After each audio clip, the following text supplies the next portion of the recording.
Ye Chen sekarang ingin mendapatkan tiket besar. Dia tidak hanya ingin memimpin kaisar pertama, tetapi juga semua orang yang ingin membunuhnya. Dengan cara ini, dia bisa membunuh mereka semua. Bahkan jika kita tidak bisa menangkap mereka semua, kita juga bisa menangkap banyak orang, yang jauh lebih baik daripada membunuh kaisar pertama.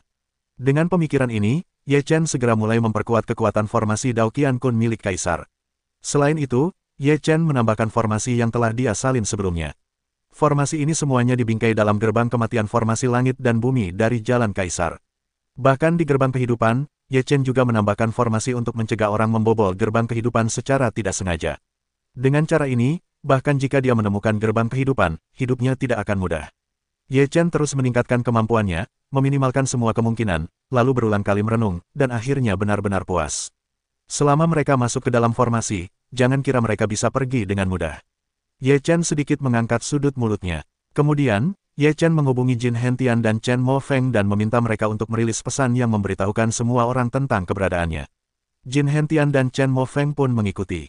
Sambil mencari kaisar pertama, mereka menyampaikan posisi Ye Chen. Kudengar Ye Chen menemukan istana bawah tanah di pegunungan di tenggara, tetapi sulit untuk masuk.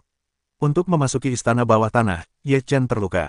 Kudengar seseorang ingin merampok istana bawah tanah bersama Ye Chen, tetapi beberapa orang tewas.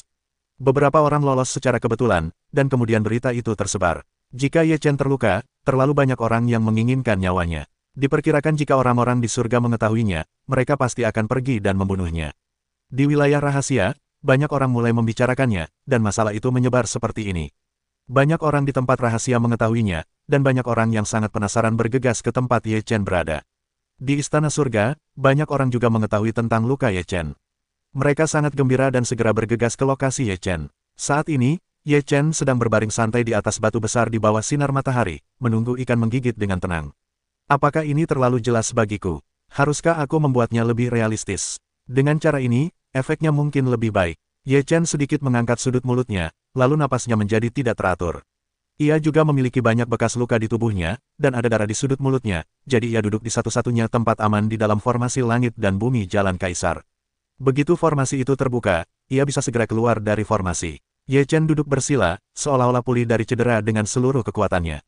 Tak lama kemudian, ada sosok di dekatnya. Ye Chen merasakan napas mereka. Namun, pihak lain mengamati dari kejauhan, dan sama sekali tidak berniat mendekat. Ye Chen tidak terburu-buru, menunggu dengan tenang. Singkatnya, jika seseorang ingin membunuhnya, dia pasti akan melakukannya. Ye Chen memejamkan mata, pucat, dan tampak kesakitan, seolah-olah terluka parah, namun telah pulih sepenuhnya.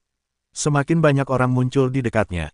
Hampir semuanya menonton dari kejauhan. Mereka tidak berani mendekat. Lagi pula, mereka tidak tahu apakah semua ini benar. Ye Chen, kau juga punya hari ini. Hari ini aku akan memastikan kau mati tanpa tempat pemakaman. Chen Lifeng muncul dan tertawa terbahak-bahak. Ye Chen menatap Chen Lifeng dengan lemah, lalu mendengus, apa? Kau ingin memanfaatkan orang lain. Kalau kau punya kemampuan, datang saja. Aku, Ye Chen, bisa melakukan ini, tapi membunuhmu bukan masalah. Chen Lifeng berkata dengan muram sambil tersenyum, kau ingin membunuhku begitu saja. Kau akan berada di tanganku hari ini. Kata Chen Lifeng, tubuhnya menghadap Ye Chen yang telah terbunuh. Ye Chen tampak sama, menatap Chen Lifeng cukup percaya diri. Jangan bilang Ye Chen terluka. Bahkan jika Ye Chen tidak terluka, dia yakin bisa menghadapi Ye Chen.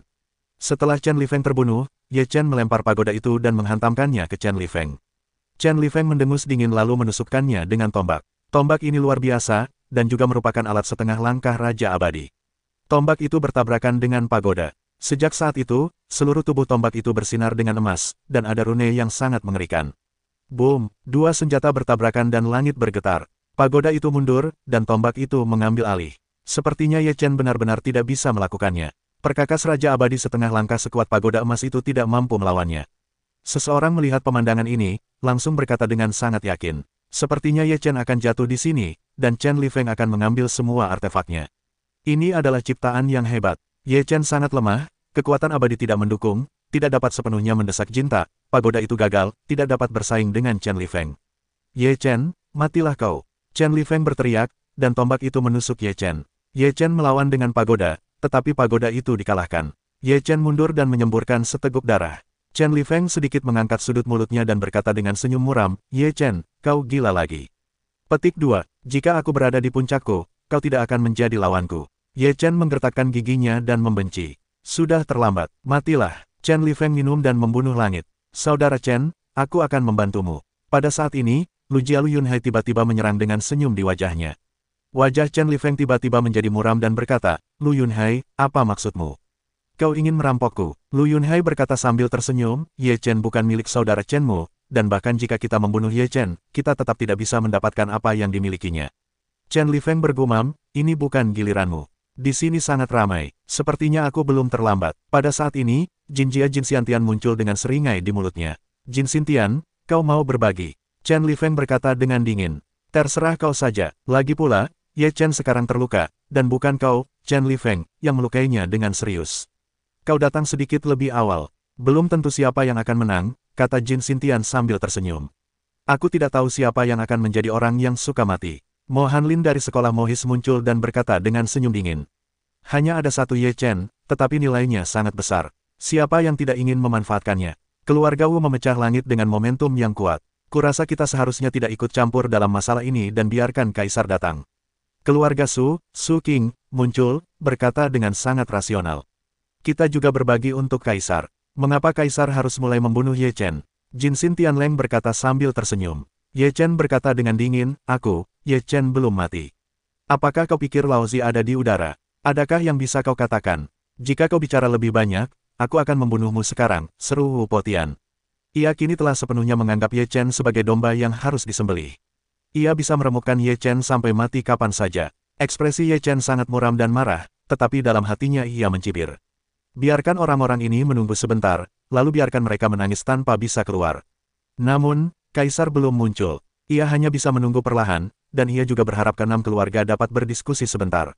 Kaisar kedua berkata bahwa Ye Chen harus dibunuh dengan tangannya sendiri. Jika kita membunuh Ye Chen, maka murid kedua akan menyalahkannya, dan tidak ada dari kita yang mampu menanggungnya, kata Su King. Di mana Kaisar kedua sekarang? Jika Kaisar kedua tidak muncul terus-menerus, akankah ia terus-menerus dimangsa? Ketika kekuatan Ye Chen pulih, tidak akan ada peluang bagus seperti itu. Kata Lu Yunhai, bahkan jika Ye Chen sembuh, dia akan mati, kata Chen Lifeng dengan percaya diri. Jika kalian tidak sampai di puncak pagi, kalian tidak akan bisa menunggu daunnya pulih. Surga dosa emas bersenandung, jika ada di antara kalian yang berani menyentuh ayahku, aku akan memenggalnya. Saat keenam keluarga masih berdiskusi, Ye Fan dan Fei Tian Tiger muncul. Adikku berani bergerak, aku tidak tahu harus berbuat apa, sorak Fei Tian Tiger. Ye Chen malu melihat Ye Fan dan Fei Tianhu muncul, tetapi dia tidak khawatir tentang apapun, yang dapat meningkatkan efeknya dan membuat orang percaya bahwa dia benar-benar terluka. Chen Lifeng dan beberapa orang melihat Ye Fan dan Fei Tianhu muncul, sudut mulutnya menyeringai menghina. Ye Chen, aku tidak akan membunuhmu sekarang. Aku akan membunuh putramu dulu dan membiarkanmu melihatnya mati di depanmu. Apakah itu lebih menyenangkan daripada membunuhmu? Kata Chen Lifeng dengan senyum muram. Ye Chen menggertakkan giginya dan berkata dengan marah, jika kau berani menggerakkan sehelai rambut pun dari putraku, aku akan membiarkan keluarga Chenmu memusnahkanmu. Konyol, kau sekarang seperti ini, bagaimana kau bisa menghancurkan keluarga Chenku? Chen Lifeng berkata dengan nada meremehkan. Setelah itu, Chen Lifeng berjalan menuju Ye Fan, dan niat membunuh di matanya semakin dingin. Ye Fan mendengus, mengambil satu langkah, dan langsung menyerangnya. Kemudian dia mengayunkan pedang panjangnya dan menebasnya ke arah Chen Lifeng. Chen Lifeng mencibir dengan jijik. Tubuhnya melesat cepat dan membunuh Ye Fan. Tombaknya tertancap. Serangan seperti itu sungguh mengerikan. Chen Lifeng tidak yakin Ye Fan bisa menahan serangan ini. Lagi pula, itu adalah senjata setengah langkah Raja Abadi. Ye Fan tidak memiliki senjata setengah langkah Raja Abadi untuk menahannya. Senyum bangga tersungging di bibir Chen Lifeng, tetapi senyumnya tak lama kemudian mengeras. Saat tombak itu tertancap, Ye Fan mengorbankan lonceng emas, yang menutupi seluruh tubuhnya dan menahan tombak itu.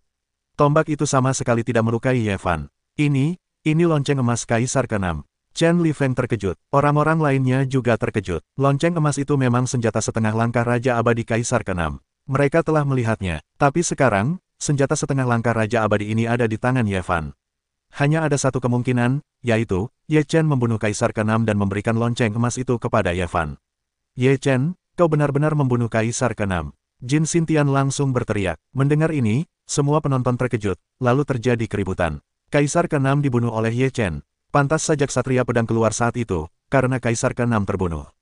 Keberanian Ye Chen memang terlalu besar untuk membunuh Kaisar ke-6. Surga ini tidak akan pernah melepaskannya. Semua orang yang hadir terkejut dan berdiskusi satu sama lain. Mereka merasa keberanian Ye Chen terlalu besar. Ye Chen mendengus dingin, mata mana yang kau lihat saat aku membunuh Kaisar ke-6? Dengan lonceng emas ini, aku bilang aku mengambil jam emas itu, dan aku mendapatkannya dengan membunuh orang lain, bukan? Kau tidak perlu berdalih. Bagaimana mungkin ada hal secerdas itu di dunia ini?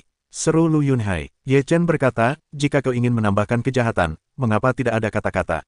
Tidak masalah. Lagi pula kau tidak perlu alasan untuk membunuhku. Hari ini, kalian semua mati. Chen Lifeng bersorak. Ia sekali lagi menghujamkan tombak itu ke arah Ye Fan. Ye Fan menangkisnya dengan lonceng emas, lalu bertemu dengannya. Pedang di tangannya tak bernyawa, dan roh pedangnya melesat keluar. Boom! Kedua belah pihak bertabrakan, dan langit bergetar. Chen Lifeng dan Ye Fan sama-sama mundur. Siapa yang berani membunuh ayahku, aku akan mencabik-cabiknya. Pada saat ini, sebuah kapal besar muncul di langit dan menghantam Chen Lifeng. Jangan khawatir, Ye Chen terkejut, tak menyangka rasa khawatir juga datang ke tempat rahasia itu. Bunuh, Ye Wuyu berteriak dingin, dengan tatapan membunuh di matanya. Bebas rasa khawatir benar-benar tumbuh dewasa. Ye Chen melihat mata Ye Wuyu dan tahu Ye Wuyu telah mengalami pengalaman nyata. Mencari kematian, Chen Lifeng meraung dan membunuh Ye Wuyu. Tombak itu menusuk sisi lain perahu. Ye Wuyu sama sekali tak berdaya. Ia tak peduli dengan serangan tombak itu. Ia berlari ke perahu dengan kecepatan yang sama. Wajah Chen Lifeng menunjukkan seringai. Menurutnya, Ye Wuyu adalah seorang lentuking. Menghadapi tombaknya, ia bahkan tidak bersembunyi. Ia pasti akan mati. Namun, sedetik kemudian, senyum di wajah Chen Lifeng menegang. Tombaknya menusuk perahu di sisi lain, dan tiba-tiba terpaku, tidak bisa bergerak sama sekali. Chen Lifeng mencoba menghubungi tombak itu, tetapi ia tetap tidak bisa menggerakkannya.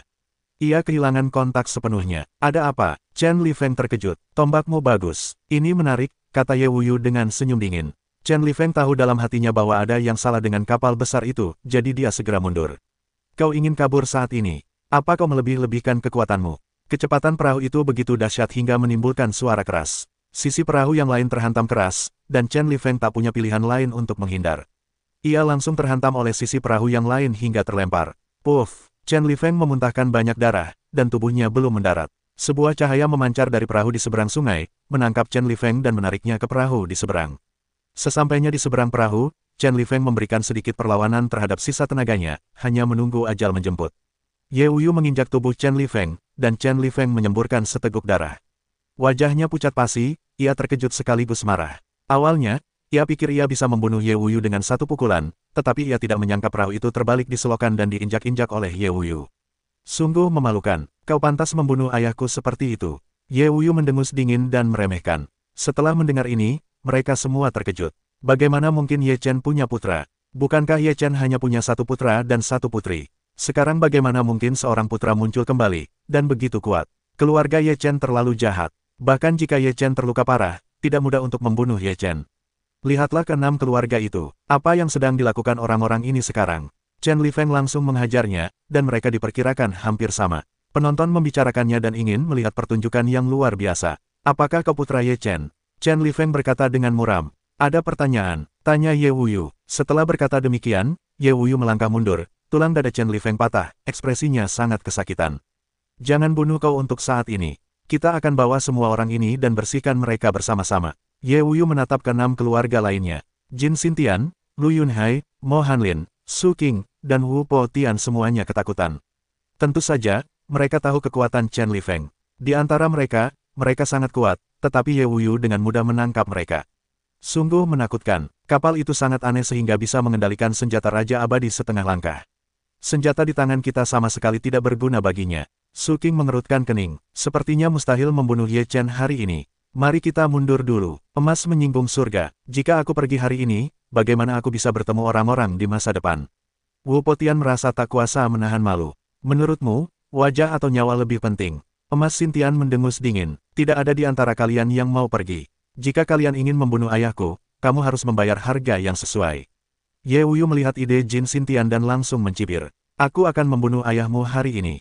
Bisakah kau menghentikanku? Pada saat ini, Kaisar kedua berambut merah muncul, dengan aura teror, dan langsung membunuh Ye Chen. Semua orang terkejut, lalu semua wajah muncul kecuali ekspresi memperhatikan kerumunan. Kaisar kedua muncul dan membunuh Ye Chen tanpa sepatah kata pun. Momentum ini terlalu mengerikan. Ye Wuyu melihat Kaisar kedua membunuh Ye Chen. Ia sangat marah dan mengemudikan perahu ke seberang sungai. Jangan khawatir, jangan kemari. Namun, pada saat ini, suara Ye Wuyu terngiang di benaknya. Ye Wuyu tertegun sejenak, mengira Ye Chen mengkhawatirkannya, tetapi ketika melihat ekspresi Ye Chen, Ye Wuyu seperti teringat sesuatu, lalu langsung berhenti. Kaisar kedua, sepertinya kau tidak terhormat memanfaatkan bahaya orang lain seperti ini. Ye Chen mencibir, tidak ada rasa malu, inilah dunia, tidak ada keadilan mutlak, menang atau kalah, kata Kaisar kedua dingin. Ye Chen sedikit mengangkat sudut mulutnya dan berkata, Kaisar kedua tidak terlalu rewel. Dalam hal ini, aku tidak terlalu mempermasalahkannya. Aku ingin menarik perhatian Kaisar pertama. Sayangnya, Kaisar pertama tidak muncul, yang membuatku sedikit kecewa. Setelah suara Ye Chen jatuh, napas seluruh tubuh tiba-tiba naik, dan napas seluruh orang itu berubah total. Di mana Ye Chen yang lemah? Sekarang napas Ye Chen mengerikan, di mana penampilannya yang terluka. Ketika napas Ye Chen pulih, Ye Chen mengaktifkan formasi langit dan bumi jalan Kaisar, dan segera melompat keluar dari formasi. Begitu Kaisar kedua bergegas, dia terjebak dalam formasi, wajahnya tiba-tiba berubah drastis, dan dia langsung tahu bahwa dia telah ditipu. Jin Xintian sangat ketakutan, mereka juga terjebak dalam formasi. Sekarang formasi itu penuh dengan aura pembunuh dan teror pembunuhan menyebar dan membunuh mereka di masa lalu. Apa? Bagaimana situasinya? Apakah Ye Chen tidak terluka? Apakah Ye Chen berpura-pura? Ini adalah biro yang didirikan oleh Ye Chen. Apakah ini untuk membawa orang keluar dari surga? Pikiran Ye Chen terlalu berat, dan dia tiba-tiba mengadu kejeniusan 6 keluarga serta Kaisar kedua. Orang-orang melihat pembalikan sebesar itu terlalu mengejutkan. Aku menghapusnya, jadi anakmu telah memuat ulang jadi aku dan Xiao Fanzi khawatir untuk waktu yang lama. Flying Tiger berkata dengan napas terengah-engah. Bagaimana mereka bisa tertipu jika mereka tidak bertindak seperti itu? Meskipun Kaisar pertama belum tertarik, senang bisa menangkap Kaisar kedua. Ye Chen berkata sambil tersenyum. Ayah, sangat baik sekali kau baik-baik saja, kata Ye Wuyu sambil tersenyum. Ye Chen menatap Ye Wuyu dan berkata sambil tersenyum, yah, aku sudah dewasa, dan sekarang aku bisa menghadapi semuanya sendiri. Ye Wuyu tertawa malu-malu dan berkata, meskipun kekuatanku sudah jauh lebih baik, itu belum cukup. Jika bukan karena sisi lain perahu, aku akan sangat sulit berjalan sampai hari ini. Perahu di sisi lain tampaknya lebih kuat. Pak Tua, apakah kau kembali ke masa mudamu? Ye Chen bercanda. Ia mengelus jenggotnya dan berkata sambil tersenyum, Pak Tua, aku beruntung. Aku mendapat kesempatan besar di daratan Kyushu untuk memperkuat perahu di sisi lain. Apakah kau juga pergi ke Kyushu? Ye Chen terkejut dan berkata, bagaimana dengan daratan Kyushu sekarang? Pak Tua itu berkata, sudah jauh lebih baik. Sekarang banyak orang telah menyadari sesuatu. Mereka mulai menduduki pegunungan yang diselimuti kabut peri. Suasananya bergejolak. Sepertinya kita harus kembali ke Kyushu lebih awal. Setelah mendengar ini, Ye Chen berkata dengan suara rendah. Jika kau kembali ke Kyushu, orang tua itu akan membawamu mencari kesempatan, pria tua itu bersumpah. Pada saat ini, di dalam formasi, Jin Xintian berteriak. Ia memasuki gerbang kematian. Ada formasi pembunuh di gerbang kematian. Formasi pembunuh itu langsung aktif dan membunuhnya. Jin Xintian tak berdaya. Ia digantung oleh roh pembunuh, hanya menyisakan beberapa potong daging. Orang-orang terkejut melihat pemandangan ini. Formasi di bawah Ye Chen Bu begitu kuat sehingga Jin Xintian bisa langsung dibunuh. Sisa orang yang terperangkap dalam formasi itu tercengang. Wajah mereka memucat. Mereka berada dalam situasi yang buruk. Mustahil untuk membunuh mereka. Ye Chen, beranikah kau bertarung dengan adil denganku? Teriak Kaisar kedua. Setelah ia jatuh ke dalam formasi, situasinya sangat buruk. Ye Chen mencibir, perang yang adil. Tadi, Kaisar kedua tidak berkata, dari mana datangnya keadilan di dunia ini. Wajah Kaisar kedua muram. Ia baru saja mengangkat batu untuk menghantam kakinya. Sekarang ia terjebak dalam formasi. Ia ingin membangkitkan Ye Chen untuk bertarung, agar ia bisa menyingkirkan formasi dan memiliki kesempatan untuk hidup. Sekarang, bahkan jika kau tidak bisa mati, itu tidak akan pernah mudah. Beraninya kau. Kaisar kedua enggan menggunakan cara provokasi lagi. Ye Chen berkata sambil tersenyum, tujuanku adalah membunuhmu. Cukup untuk membunuhmu. Formasi ini juga keahlianku. Jika kau bahkan tidak bisa memecahkan formasi yang kubuat, apa kualifikasimu untuk bertarung denganku? Meskipun Kaisar kedua tidak tahu malu, ia merasa telah bertemu orang yang lebih tidak tahu malu. Ye Chen, aku tidak ingin mati. Bebaskan aku. Wu Potian segera menasihati dan langsung meraung. Bagaimana dengan sikapmu yang sombong itu sampai kau membunuhku tadi? Jika kau pikir aku terluka, kau bisa menghancurkanku sampai mati, kan? Ye Chen mencibir dengan nada mencemooh. Ye Chen, kau buat syarat dan bebaskan aku. Mo Hanlin tidak ingin mati, dan segera bernegosiasi dengan Ye Chen. Ye Chen menggelengkan kepalanya dan berkata, aku tidak menginginkan apapun sekarang. Aku hanya ingin kau mati. Jika kau membunuh kami, itu tidak akan ada gunanya bagimu. Itu hanya akan memperdalam konflik antara kau dan surga. Kau harus memikirkannya dengan jernih, kata Su King. Surga dan aku sudah lama tak bisa bersatu. Awalnya, aku takkan mati tanpa akhir, membunuhmu juga sia-sia. Ye Chen berkata dengan ringan. Su King dan yang lainnya berkecil hati. Ye Chen berhati besi, ingin membunuh mereka, dan sama sekali tidak akan membiarkan mereka pergi. Ye Chen, kau tidak boleh mati dengan mudah. Wu Potian langsung mengumpat. Kau tidak akan pernah membiarkanku pergi, Mo Hanlin meraung. Ye Chen sama sekali tidak menghiraukan kata-kata itu. Rambut merah kaisar kedua berkibar, memancarkan kekuatan yang kuat, dan ingin bergegas keluar dari formasi. Berbagai metodenya muncul tanpa henti, tetapi tidak berpengaruh sama sekali, karena ia terjebak dalam formasi pembunuh yang ditinggalkan di medan perang sebelumnya. Formasi pembunuh ini begitu kuat sehingga bahkan orang kuat setingkat Hunyuan Daluo Jinxian pun tak bisa lolos. Ye Chen, apa kau benar-benar ingin mencabik-cabik wajahmu dengan tianting? Kaisar kedua berkata dengan marah. Ia tak rela mati seperti ini. Ye Chen berkata, setelah jalan Shen Yu berakhir, jangan bilang surga takkan berurusan denganku. Surga akan membiarkanku kembali dengan mudah. Wajah kaisar kedua muram, ia tahu Ye Chen seharusnya tahu segalanya, kalau tidak, ia tak mungkin begitu teguh. Ye Chen, lepaskan adik keduaku. Pada saat itu, seorang pemuda bergegas keluar dan membentak Ye Chen. Ye Chen menatap pemuda itu, lalu sedikit mengernyitkan sudut mulutnya. Ia berkata, ternyata dia murid kelima. Kaisar, yang dikenal sebagai salah satu dari 5 kaisar dengan bakat paling luar biasa di antara 17 kaisar, sungguh berani. Saudara kelima, tolong aku. Kaisar kedua sangat gembira. Murid kelima menatap Ye Chen dengan wajah muram dan berkata, Ye Chen, jika kau membiarkan adik keduaku pergi, masih ada ruang untuk diskusi. Kalau tidak, kau akan mati tanpa tempat pemakaman. Jangan khawatir, pergi dan panggil dia untukku. Ye Chen tidak banyak bicara, dan ia terlalu malas untuk berbicara lebih lanjut. Ye Wuyu mengangguk dan mengemudikan perahu ke murid kelima. Wajah murid kelima benar-benar tenggelam. Ye Chen tidak ingin membicarakannya. Ye Wuyu mengemudikan perahu untuk membunuh. Kaisar kelima berkata dengan marah, Ye Chen, apakah kau pikir kau benar-benar tak terkalahkan? Tidak ada yang bisa menahanmu. Jangan khawatir, diamkan dia, kata Ye Chen dingin. Ye Wuyu mendesak perahu di sisi lain, dan perahu itu segera mengeluarkan seberkas cahaya dan membunuh Kaisar kelima. Kaisar kelima meraung dan menawarkan 3 pisau terbang. Ketiga pedang terbang ini bukanlah senjata setengah langkah Raja Abadi biasa, yang pasti lebih kuat dari tombak Chen Li Feng. Boom! Ketiga pisau lempar itu bertabrakan dengan cahaya perahu di seberang, dan seketika, kekuatan dahsyat meletus, dan ketiga pisau terbang itu terlempar. Perahu di seberang sungai itu dipenuhi momentum, yang menyemburkan napas dari peralatan Raja Abadi dan langsung menekan ketiga pisau terbang itu.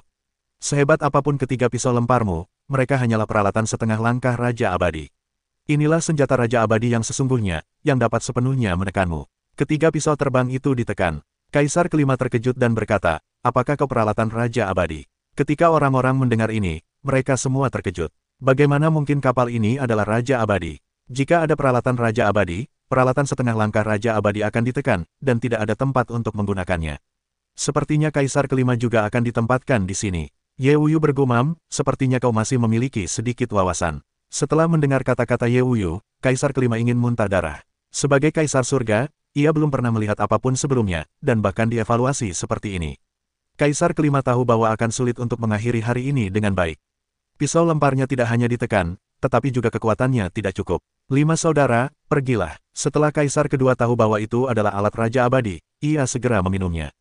Kaisar kelima menatap Kaisar kedua dan ragu-ragu. Kaisar kedua adalah kakak laki-lakinya.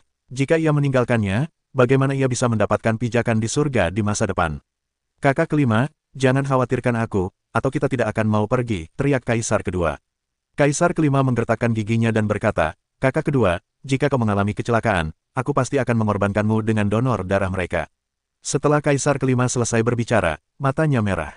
Sebagai Kaisar, kapan mereka pernah begitu tenang? Kaisar kelima, karena dia sudah di sini, mengapa terburu-buru? Bisakah kau pergi? Kata Ye Chen sambil tersenyum tipis. Aku pergi, bisakah kau menghentikannya? Kaisar kelima sangat percaya diri. Ye Chen berkata sambil tersenyum, putra Kaisar kelima itu mencoba. Kaisar kelima cukup percaya diri, terlepas dari kata-kata Ye Chen, berbalik untuk pergi, sangat cepat. Ketika dia hendak berbangga, dia melihat Ye Chen sudah muncul di depannya. Kau sangat lambat, aku sudah lama menunggumu, kata Ye Chen sambil tersenyum. Kaisar kelima ketakutan, kecepatannya sangat mengerikan, tetapi dia begitu lambat di depan Ye Chen. Kaisar kelima segera mengubah arah, dia mengerahkan seluruh tenaganya untuk mempercepat, tetapi jalan di depannya masih dihalangi oleh Ye Chen. Wajah Kaisar kelima berubah drastis. Dia mencoba beberapa kali dan dihentikan oleh Ye Chen. Tidak ada kemungkinan untuk melarikan diri. Pada saat ini, sisi lain kapal terguling, Kaisar kelima meraung, seluruh tubuh kekuatan abadi melesat ke langit, dan kemudian kekuatan darah mengalir keluar, kekuatannya mencapai puncaknya dalam sekejap. Kaisar kelima menyerang dengan tinjunya, dan lautan darah melonjak di belakangnya untuk memberkati tinju Kaisar kelima. Tinju Kaisar kelima menjadi sangat mengerikan, dan ada perasaan bahwa langit bisa hancur. Boom! Satu pukulan Kaisar kelima terbunuh, dan bertabrakan dengan sisi lain kapal, sisi lain dari pertahanan kapal teror. Meskipun pukulan ini kuat, tetapi tidak bisa berbuat apa-apa di sisi lain perahu. Perahu di sisi lain bahkan tidak berguncang, sehingga menabrak Kaisar kelima dan terlempar keluar. Kaisar kelima menyemburkan seteguk darah, dan wajahnya langsung pucat pasi. Wajah Kaisar kedua bahkan lebih buruk. Ia berteriak seperti orang gila, tetapi ia tidak bisa menghentikan aura pembunuhnya. Tubuhnya telah berlumuran darah merah dan napasnya terus-menerus tersengal-sengal. Dan keenam keluarga Su Qing, Wu Potian, Mo Hanlin, dan Lu Yunhai tidak mampu lagi menopangnya. Tidak, Lu Yunhai berteriak dan tidak rela dibunuh. Kemudian, Mo Hanlin menerobos gerbang kematian dan langsung digantung tanpa berteriak. Wu Potian dan Su Qing gemetar ketakutan, dan mata mereka penuh ketakutan. Akhirnya, mereka tidak mampu mendukung dan digantung dengan semangat membunuh. Ketika Ye Chen melihat tidak ada seorang pun di dalam formasi, ia mendengarkan. Kaisar kedua pada dasarnya telah kehilangan kekuatan tempurnya. Ye Chen menghancurkan pagoda dan mengeluarkan Kaisar kedua dari formasi pembunuh. Jangan bunuh kamu untuk saat ini. Ini sangat berguna untuk menjagamu, kata Ye Chen sambil tersenyum. Kaisar kedua benar-benar pingsan. Setelah melepaskan formasi pembunuh, ia langsung pingsan. Di sisi Kaisar kelima, sisi lain kapal berulang kali menghantam. Kaisar kelima tak tertandingi, ia tidak memiliki kekuatan untuk melawan. Puff! Kaisar kelima terus-menerus muntah darah, wajahnya semakin pucat, dan napasnya semakin melemah. Baiklah, jangan khawatir, jangan pukul dia sampai mati, kita masih punya yang berguna, kata Ye Chen sambil tersenyum. Ye Wuyu berhenti dan Kaisar kelima mendapat kesempatan untuk bernapas. Kaisar kelima, bagaimana? Tanya Ye Chen sambil tersenyum. Wajah Kaisar kelima tampak muram, ia menggertakkan giginya dan berkata, kau tak boleh mati dengan baik. Ye Chen berkata, kami tak akan mati dengan baik. Tapi kau pasti tak akan mati. Ucap Ye Chen, Kaisar kedua masuk ke dalam kantong Dewa Langit dan Bumi, lalu Kaisar kelima berdiri. Aku mengirim kalian dua saudara lagi. Suara Ye Chen bergema di kantong Dewa Langit dan Bumi. Di dalam kantong Dewa Langit dan Bumi, 11 Kaisar, 15 Kaisar, dan 16 Kaisar tercengang melihat Kaisar kedua dan Kaisar kelima semuanya telah ditawan oleh Ye Chen. Kakak kedua, ketiga Kaisar itu melihat Kaisar kedua koma dan kehilangan suara mereka. Kakak kelima, kau, Kaisar ke-11 agak sulit menerima kenyataan ini. Ye Chen terlalu licik, rencananya akan mengadu domba kita. Lagi pula, mereka masih memiliki peralatan Raja Abadi, kita sama sekali tak bisa bersaing. Kaisar kelima menggertakkan giginya. Apakah mereka masih? Apakah ada barang-barang Raja Abadi? Kaisar ke-11 terkejut. Bukankah itu berarti hanya kakak yang mungkin bisa bersaing dengan mereka? Tanya Kaisar ke-16. Sulit dikatakan, Ye Chen punya banyak dari kita. Mungkin dia ingin membuat rencana untuk masa depannya dengan mengurung kita. Kaisar kelima menebak. Dia begitu aneh sehingga kali ini dia tidak akan selamat. Kaisar ke-11 menggertakkan giginya. Di luar, Ye Chen telah menjadi pusat perhatian publik. Apa yang terjadi barusan benar-benar mengerikan. Ye Chen menangkap dua kaisar yang kuat tanpa usaha apapun. Itu benar-benar gila. Sebelum memasuki dunia rahasia, Kaisar kedua juga mengancam akan membunuh Ye Chen. Sekarang dia telah menjadi tawanan Ye Chen. Sungguh ironis. Ye Chen, ini benar-benar musuh Tianting. Jalan di masa depan tidak mudah untuk ditempuh. Seseorang menghela napas. Jika kau punya cukup kekuatan, kau tidak akan takut pada surga. Beberapa orang menantikan kekuatan Ye Chen. Ye Chen membunuh 6 keluarga sekaligus di hari pertama. Ini adalah hal yang dapat mengguncang seluruh negeri dongeng. Keturunan dari 6 keluarga diharapkan menjadi tulang punggung keluarga di masa depan, tetapi mereka telah terbunuh sekarang. Jika 6 keluarga tahu tentang ini, mereka akan marah. Selain itu, 2 Kaisar Tianting ditangkap, yang juga merupakan peristiwa besar. Tianting tidak akan berhenti. Setelah jalan Shen Yu berakhir, Ye Chen akan dibunuh secara sembrono. Ye Chen melirik kerumunan, dengan cahaya dingin di matanya, dan berkata, siapapun yang ingin membunuhku, berdiri saja. Pernyataan Ye Chen seperti itu sama saja dengan menyatakan perang terhadap semua orang. Semua orang yang hadir tidak mengatakan apa-apa. Saat ini, Ye Chen tidak berani berbicara. Baru saja, 2 murid dan talenta dari 6 keluarga besar terbunuh. Bisakah kau berbuat lebih dari yang kau bisa? Apakah kau memprovokasi keagungan surga dengan menyerang kaisarku? Pada saat ini, seorang pemuda berdiri dan menatap Ye Chen dengan dingin. Ye Chen berkata sambil tersenyum, kenapa? Hanya kaisar surga yang diizinkan menyerangku, dan kita tidak bisa melakukannya pada kaisar surga. Haruskah kita dipukuli dengan tangan terikat? Lebih baik kau lepaskan kaisar, atau saat kau keluar dari rahasia itu adalah saat kau mati, kata pemuda itu dingin. Kau ini makhluk macam apa? Ayo kita lepaskan orang-orang. Siapa kau? Kata Flying Tiger dengan nada meremehkan. Pemuda itu berkata dengan bangga, aku putra komandan Ordo Pedang Surgawi, Slayun.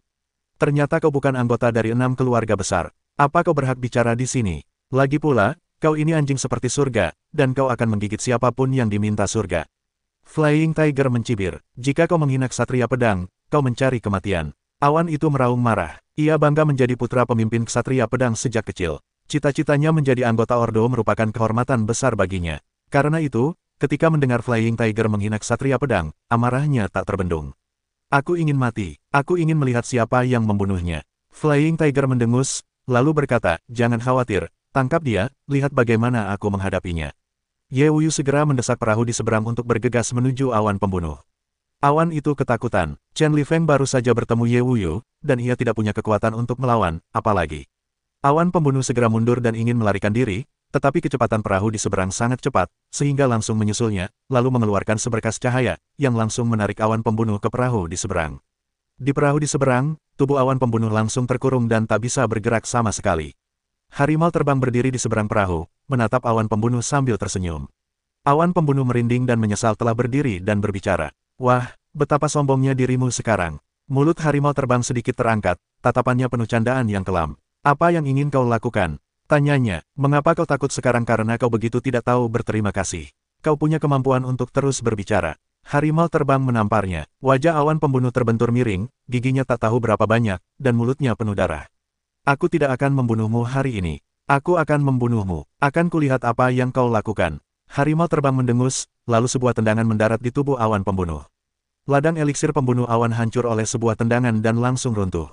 Ki abadi tak dapat disimpan dan langsung lenyap. Seluruh pribadi Flying Cloud juga seperti bola gas yang meledak. Tubuhnya jatuh tak berdaya, wajahnya pucat, dan hatinya juga hancur. Di negeri dongeng, terutama di surga, menjadi orang cacat, bahkan tidak memenuhi syarat untuk tinggal di surga. Jika ia adalah anggota dari 6 keluarga, ada juga perlindungan keluarga, dan ia, meskipun ayahnya adalah komandan Ordo Pedang, tidak dapat menahannya. Di antara para ksatria pedang, hanya yang kuat yang diakui. Kehidupan Flying Cloud hancur total, yang bahkan lebih menyakitkan daripada membunuhnya. Flying Tiger menendang Flying Cloud keluar dari sisi lain perahu, Flying Cloud jatuh dengan keras ke tanah, kehilangan kekuatannya, jatuh kali ini, sangat menyakitkan, langsung pingsan karena rasa sakit di masa lalu. Sayangnya, Kaisar pertama tidak dibawa keluar kali ini. Ye Chen masih menghela napas. Tidak masalah, Kaisar pertama bisa lolos kali ini, tapi tidak lain kali. Flying Tiger tersenyum. Ye Chen dan beberapa orang lainnya untuk sementara naik ke perahu seberang dan pergi dari sini, dan semua orang yang hadir juga berpencar. Kalian telah menangkap Kaisar kelima dan Kaisar kedua. Apakah kalian ingin mengancam surga? Flying Tiger duduk di sisi lain perahu sambil menatap Ye Chen. Ye Chen mengangguk dan berkata, kita sekarang berada dalam kebuntuan total dengan Tianting. Sebelum akhir jalan Senyu, mereka pasti tidak akan menyerang kita. Tapi begitu kita keluar dari tempat rahasia itu berarti pengalaman di jalan Senyu sudah berakhir. Pada saat itu, Tianting tidak akan membiarkan kita pergi begitu saja. Tapi akankah surga tunduk? Jika dibandingkan dengan artefak, kedua kaisar itu tampaknya tidak begitu penting. Terlebih lagi, dengan begitu banyak putra di surga dan bumi, 1 atau 2 orang yang mati dapat ditukar dengan potongan-potongan daftar dewa. Bagaimana mereka bisa menghasilkan uang dalam bisnis ini? Kata Flying Tiger. Ye Chen mencibir dan berkata, jadi, kita tidak bisa hanya menangkap 1 atau 2 kaisar. Aku sudah menangkap 5 kaisar di sini. Aku akan perlahan-lahan menangkap kaisar lainnya. Ketika saatnya tiba, ke-16 kaisar akan berada di tanganku. Aku tidak percaya kaisar surga bisa begitu kejam demi membuat daftar dewa, terlepas dari nyawa ke-16 putranya. Apakah kau sudah menangkap 5 kaisar? Flying Tiger terkejut. Ye Chen berkata sambil tersenyum, kaisar kedua, kaisar kelima, kaisar ke-11, kaisar ke-15, dan kaisar ke-16 semuanya ada di tanganku. Aku telah membunuh kaisar ke-6, dan tak satu pun kaisar yang tersisa bisa lolos. Ayahku masih menangkap begitu banyak kaisar, kata Ye Fan sambil tersenyum. Kalau begitu, kita akan menangkap kaisar, Nek.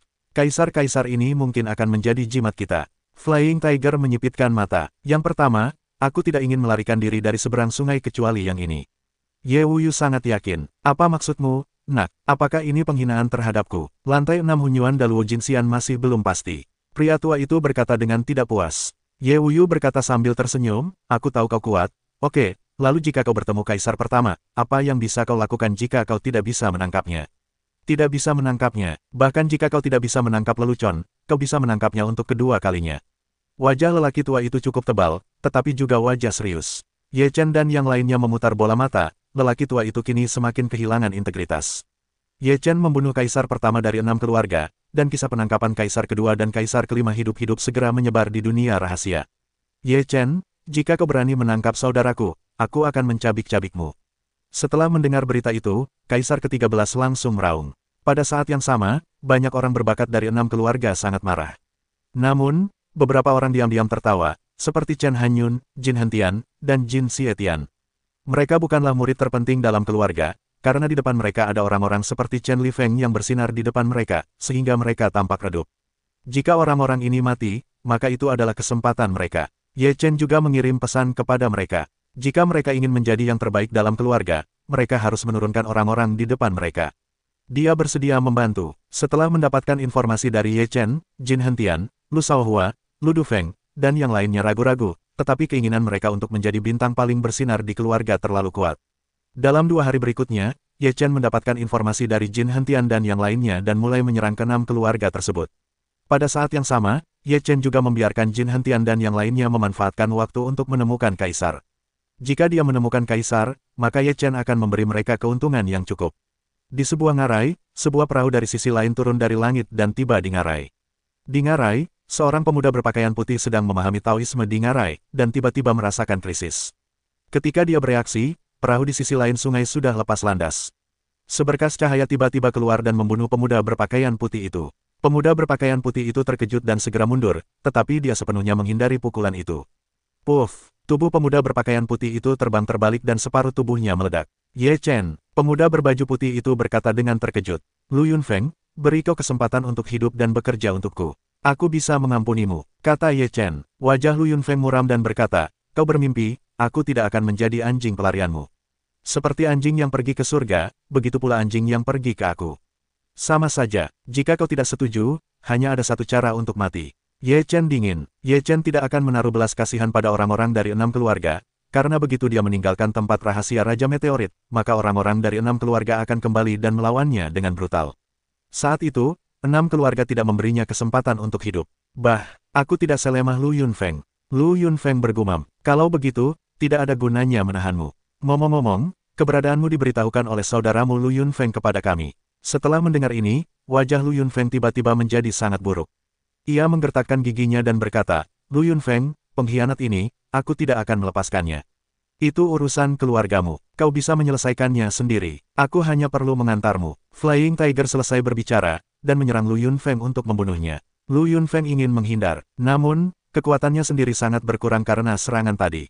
Ia tidak bisa melarikan diri sama sekali. Puff, tubuh Lu Yunfeng membesar, dan tubuh serta jiwanya hancur. Setelah membunuh Lu Yunfeng, perahu di seberang segera meninggalkan ngarai, dan beberapa jam kemudian, muncul di pegunungan lain. Di sini, gunung-gunung hancur, dan banyak metode Tao melonjak. Lu Yunsan, jenius ketiga dari keluarga Lu, sedang mencari peluang di sini. Perahu di seberang muncul dari langit dan datang langsung ke Gunung Luyun. Lu Yunsan terkejut, dan tubuhnya dengan cepat mundur. Dia mengeluarkan kekuatan yang mengejutkan langit dan ingin menahan serangan perahu di seberang. Namun, kekuatan perahu di seberang terlalu kuat untuk dilawan Lu Yunsan. Puff, tubuh Lu Yunsan terhantam dan terlempar keluar. Dia memuntahkan darah, dan napas seluruh orang itu langsung tertekan. Kemudian, Ye Fan mengambil pedang dan membunuh Lu Yunsan. Lu Yunsan sangat ketakutan sehingga dia tidak bisa menghindar. Dia langsung terbelah dua oleh satu pedang. Lu Suntian cukup tangguh. Sekarang 3 orang terkuat dari keluarga Lu telah terbunuh. Jika kau membunuh mereka, mereka akan bisa naik pangkat dalam keluarga, kata Flying Tiger. Saat itu, Ye Chen teringat informasi dari Jin Hentian, dan ia telah menemukan Jin Suntian. Ye Chen sedikit mengangkat sudut mulutnya dan berkata, semua orang ingin menjadi orang kuat yang menarik perhatian publik, jadi dia tidak melakukan apapun untuk itu. Perahu lain berangkat lagi, 1 jam kemudian, mereka tiba di tanah yang tandus dan rusak, tempat Jin Suntian dan Jin Hentian berada di sana. Setelah perahu tiba di sisi lain, Ye Chen bertemu Jin Hentian, dan ia masih sedikit terkejut. Mengapa Jin Hentian tidak pergi? Apa yang dia lakukan di sini? Melihat penampilan perahu di sisi lain, ekspresi Jin Suntian berubah dan langsung ingin melarikan diri. Ia pernah mendengar tentang keganasan perahu sisi lain sebelumnya, dan sekarang ia melihat perahu sisi lain. Tentu saja, ia ingin melarikan diri. Kalau kau mau kabur sekarang, apa kau bisa kabur? Tanya Ye Wuyu dingin. Wajah Jin Suntian muram, lalu kilatan dingin di matanya berkilat. Jin Suntian langsung menamparkan Jin Hentian dan berkata, Hentian, tolong bantu aku menahannya sebentar. Jin Hentian pun ditendang keluar oleh Jin Suntian dan dijadikan tameng. Wajah Jin Hentian sangat buruk rupa. Ini saudara kandungnya. Di saat kritis, ia malah memanfaatkannya sebagai tameng untuk bertahan hidup. Jin Suntian, kau benar-benar saudaraku yang baik. Jin Hentian menggertakkan giginya. Kakak sudah mati, aku tak bisa mati lagi, jadi aku harus membuatmu bersedih. Jin Suntian tak menunjukkan ekspresi kesakitan, semuanya begitu alami. Jin Hentian mencibir dan berkata, sepertinya pilihanku tepat. Di matamu, dimanapun ada hubungan keluarga, kau hanya mementingkan diri sendiri, sekelompok orang egois. Setelah mendengar ini, wajah Jin Suntian tiba-tiba berubah, dan ia segera menyadari ada masalah. Pada saat ini, Jin Hentian telah menghampiri Ye Chen. Jin Hentian, kau bahkan berkolusi dengan orang luar untuk mencelakai saudara-saudaramu. Kata Jin Suntian dengan marah. Jin Hentian mencibir, kau mencelakai saudara-saudaramu sendiri. Apa yang ingin kau lakukan padaku barusan? Kau ingin menggunakanku sebagai tameng. Bukankah kau sedang menyakiti saudara-saudaramu? Apalagi yang ingin kau katakan tentangku? Di dunia ini, hanya ada yang lemah dan yang kuat, dan tidak ada hubungan kekerabatan. Dasar ayam emas, keluarga tidak akan membiarkanmu pergi, bahkan orang tuamu akan terlibat. Jin Suntian meraung panjang. Ketika kami membunuhmu, siapa yang tahu? Kau bisa mati dengan tenang, dan aku akan mendukung keluarga mulai sekarang. Petik 2. Aku benci. Jin Suntian menatap langit dan meraung dengan ekspresi ganas. Perahu di seberang bergegas menuju Jin Suntian. Pedang di tangan Ye Fan terhunus, dan cahaya pedang menyapu. Di bawah daya hantam perahu di seberang, Jin Suntian hanya bisa mengerahkan seluruh kemampuannya untuk melawan. Boom! Benturan dahsyat Jin Suntian membuat Jin Suntian terpental mundur, seluruh tubuhnya menghantam puncak gunung, dan gunung itu hancur berkeping-keping. Kemudian, perahu lain menghampiri Jin Suntian. Ye Fan mengangkat pedangnya untuk membunuh, aksinya sederhana, tanpa ragu-ragu. Jin Suntian tak mampu melarikan diri, dan langsung terbelah dua oleh pedang. Melihat Jin Suntian terbunuh, Jin Hentian merasakan firasat yang kuat. Dengan demikian, di antara anak-anak keluarga Jin, hanya dia yang memiliki bakat terbaik. Dia akan menjadi jenius pertama dari keluarga Jin. Kami telah menyingkirkan semua rintangan untukmu, dan sekarang kau memiliki misi untuk bebas. Ye Chen menatap Jin Hen. Tian Dao, ia melihat kegembiraan di mata Jin Hentian, dan ia tidak merasa bersalah tentang Jin Sun Tianxi. Hati Ye Chen sedikit merinding. Lagi pula, ia adalah saudara dari keluarga yang sama. Bagaimana mungkin aku mengatakannya? Aku merasa sedikit sedih. Jin Hentian segera berkata sambil tersenyum, saudara Ye Chen, meskipun kau bicara, selama seseorang bisa melakukannya, ia tidak akan diremehkan.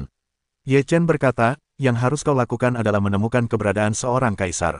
Selama kau menemukan keberadaan kaisar, kau bisa bebas. Jin Hentian kini dipenuhi kerinduan akan kebebasan. Ia adalah jenius pertama keluarga Jin, jadi ia harus hidup agar bisa memikirkan cara menghadapi jenius pertama keluarga Jin. Jangan khawatir, saudara Ye Chen. Aku akan menemukan keberadaan seorang kaisar, kata Jin Hentian singkat. Ye Chen mengangguk sambil tersenyum dan berkata, ini cara terbaik. Ketika Jin Hentian pergi, Ye Wuyu berkata dengan nada menghina, Jin Hentian yang polos ini benar-benar bajingan. Dia membunuh saudaranya tanpa berkedip. Tuhan akan menjaganya, kata Ye Fan. Saat ini, pikiran Ye Chen telah menerima informasi dari Chen Mofeng, ia telah menemukan keberadaan kaisar ke-14. Ayo kita cari kaisar. Ye Chen sedikit mengangkat sudut mulutnya. Haha, akhirnya aku tahu keberadaan kaisar. Menangkap kaisar jauh lebih menyenangkan daripada membunuh kucing dan anjing ini. Flying Tiger berkata dengan nada bersemangat. Perahu di seberang segera pergi, langsung membelah langit. 1 jam kemudian, perahu itu muncul di pegunungan. Chen Mofeng melihat beberapa orang Ye Chen datang, dan segera melangkah maju dan berkata, kaisar ke-14 telah pergi ke arah itu. Belum lama dia pergi, seharusnya dia tidak pergi jauh. Ye Chen mengangguk sambil tersenyum dan berkata, bagus sekali, jika kita berhasil menangkap kaisar ke-14, maka kau akan bebas. Chen Mofeng mengangguk, tetapi ia masih sedikit gelisah. Lagi pula, ia melawan Kaisar Tianting. Itu adalah kejahatan di surga dan ia akan digantung. Namun, demi masa depannya sendiri, Chen hanya bisa bertarung seperti ini, jika tidak, masa depannya masih belum terlihat. Ye Chen mengemudikan perahu di seberang dan mencari arah kepergian murid ke-14, dan akhirnya menemukan Kaisar ke-14 di dekat air terjun kering. Ada sebuah gua di bawah air terjun kering, dan Kaisar ke-14 baru saja keluar dari gua tersebut. Sebuah kapal besar melintas di langit, menghalangi 14 kaisar di depannya. Wajah ke-14 kaisar sedikit berubah, lalu matanya menyipit.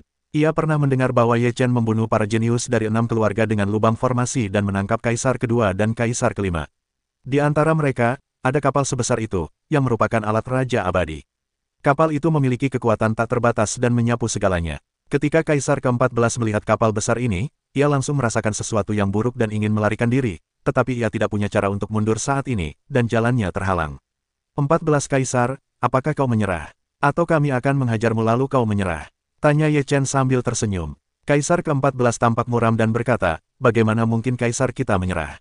Itu hanya lelucon. Kalau begitu, aku tidak akan bicara denganmu lagi, kata Ye Chen. Ia langsung melancarkan serangan, dan pagoda itu dipersembahkan kepada Kaisar ke-14. Kaisar ke-14 tentu saja tidak sabar untuk mati. Ia segera mengeluarkan kekuatan abadi yang dahsyat, menghunus pedang pendek, dan menikamkannya ke arah pagoda. Pagoda dan belati itu bertabrakan dalam sekejap, dan belati itu retak dalam satu tebasan, yang sama sekali tidak sebanding dengan pagoda. Kaisar ke-14 ketakutan, dan pagoda itu ditekan dengan tekanan yang hebat. Kaisar ke-14 merasa sesak napas. Jarak antara dirinya dan Ye Chen terlalu besar. Momentum Ye Chen terlalu mengerikan. Kaisar ke-14 meraung ke langit, dan kekuatan abadi terus memancar, tetapi tidak ada cara untuk mengguncang menara emas itu. Puff! Ketika pagoda itu ditekan, Kaisar ke-14 menyemburkan seteguk besar darah, dan wajahnya mulai pucat. Tubuh Kaisar ke-14 terbanting terbalik, dan seluruh tubuhnya mulai retak. Ye Chen mendirikan pagoda dan berkata sambil tersenyum, sekarang pergilah berkumpul dengan saudara-saudaramu. Ye Chen melambaikan tangannya dan memasukkan Kaisar ke-14 ke dalam kantong surga dan bumi milik dewa. Di dalam kantong surga dan bumi milik dewa, Kaisar kedua, Kaisar kelima, Kaisar ke-11, Kaisar ke-15, dan Kaisar ke-16 semuanya menyaksikan Kaisar ke-14 dimasukkan. Mereka tampak terbiasa, dan tidak ada yang terkejut. Ini dia, kata Kaisar ke-11 ringan. Kaisar ke-14 menatap kelima saudara di depannya. Tiba-tiba, ia terdiam dan lidahnya keluh. Apakah Ye Chen akan menangkap kita semua? Tanya Kaisar ke-14 dengan nada dalam. Kita semua meremehkan Ye Chen. Sekarang semuanya hanya bisa bergantung pada kakak. Jika kakak bisa membunuh Ye Chen, maka kita semua bisa hidup damai. Kata Kaisar kedua, Ye Chen terlalu licik, dan sekarang ada senjata Raja Abadi di tangannya. Kakak tertua tidak akan mudah membunuh Ye Chen. Anjing Wan Yehen melompati tembok untuk menggunakan artefak itu, dan kemudian kakak tertua akan berada dalam bahaya. Kaisar kelima berkata, bagaimanapun, Ye Chen melawan Tianting, artinya, dia sedang menuju kematiannya sendiri. Setelah bertahun-tahun, tidak ada yang mampu menandingi Tianting. Kaisar ke-15 berkata dengan dingin. Petik 2. Kaisar terlalu lemah satu persatu. Aku pikir betapa kuatnya dia. Sungguh mengecewakan. Seberapa kuat orang-orang ini? Mereka hanyalah bunga-bunga di rumah kaca. Jika kalian benar-benar bertarung, kalian tidak akan mampu menahan pukulan. Saat ini, 6 kaisar di dalam kantung langit dan bumi milik dewa mendengar percakapan di luar, dan wajah mereka membiru karena marah.